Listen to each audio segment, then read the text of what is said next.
પાટણ નગરપાલિકાને આખરે તેના નવા સુકાની મળી ગઈ છે. પાલિકામાં પ્રમુખ અને ઉપપ્રમુખ પદની વરણી પ્રક્રિયા પૂર્ણ થઈ ચૂકી છે.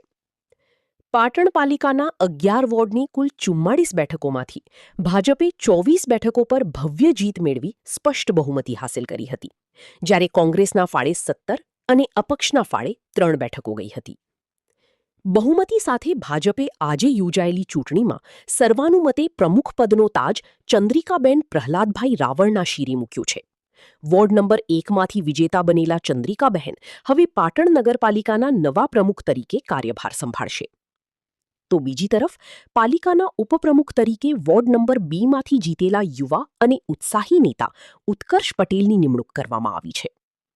ભાજપે આ વરણી સાથે પાટણના વિકાસને વેગ આપવાનો દાવો કર્યો છે, ત્યારે હવે જોવાનું એ રહેશે કે પ્રમુખ ચંદ્રિકાબહેન રાવળ અને ઉપપ્રમુખ ઉત્કર્ષ પટેલની આ નવી જોડી પાટણની જનતાની અપેક્ષાઓ પર કેટલી ખરી ઉતરે છે.